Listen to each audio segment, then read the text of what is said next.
Hello friends, welcome to LG Institute of Physiotherapy. Today we are going to learn about basic principles of manual muscle testing. In basic principles, first we'll discuss the patient and environmental preparation, then fixation, then test position, then test movement, then pressure and resistance, then substitution, and at last we'll see the isolation.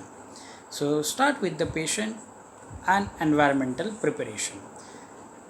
So part to be tested is adequately undressed and loose clothing. Patient should be free from discomfort and pain. Then position. So during the test procedures, minimally change the position of patient.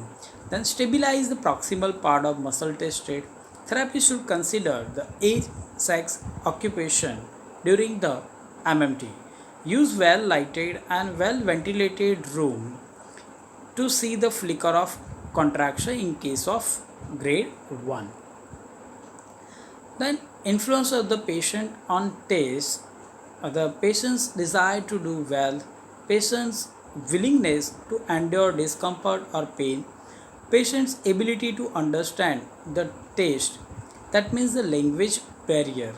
So always therapist should look for the language barrier also, lassitude and depression, culture, social, gender issue.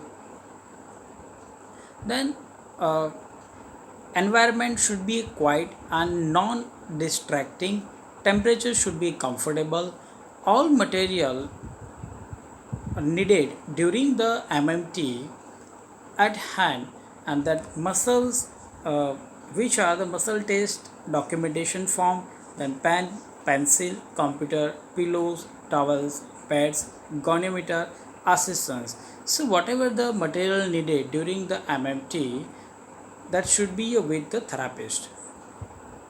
Next point is fixation. So it refers to the firmness or stability of body or body part, and this fixation influenced by the firmness of table, body weight, and by antagonist muscles. Next is test position. So body part is placed by the therapist and held by patient. An advantage of precision and accuracy in testing. So this test position can lead to the advantage of precision and accuracy in testing, and it can helpful to determine the limitation of motion by range of motion. An advantage of the correct test position, it can lead to the accurate test, time saving, eliminate the trick or substitute movement. Then test movement. The test movement is movement of the part in specific direction and through a specific arc of motion. So difficult to assume by verbal instruction or imitation. It requires a demonstration. So weakness must be distinguished from the restriction of range of motion. Then gradation as the within available range of motion. Next is pressure and resistance. So pressure, external force applied by the examiner to determine the strength of muscle holding the test position. Resistance, force applied by the examiner. Resistance means the force applied by the examiner or gravity are both during the strength test where the movement is used. So in case of the grade 3, the gravity resistance of gravity is applied.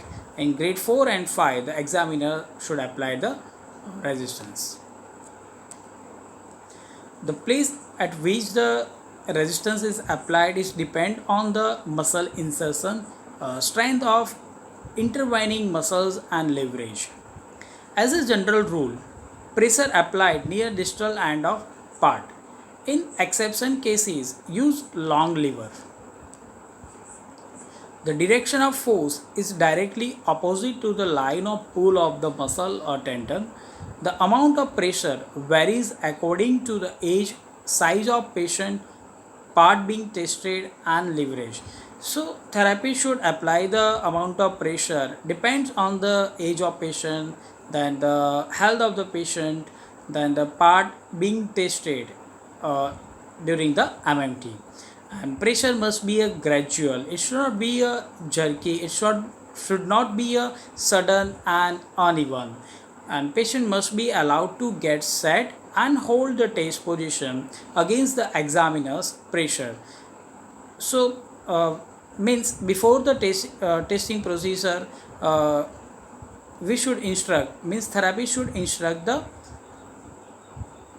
or therapy should instruct about the manual resistance. Next is substitution. So muscle or muscle group attempts to compensate the lack of function of a weak or paralyzed muscle results in substitute motion. And this substitute motions, it can be by the fixator muscle, antagonist muscles, agonist muscles.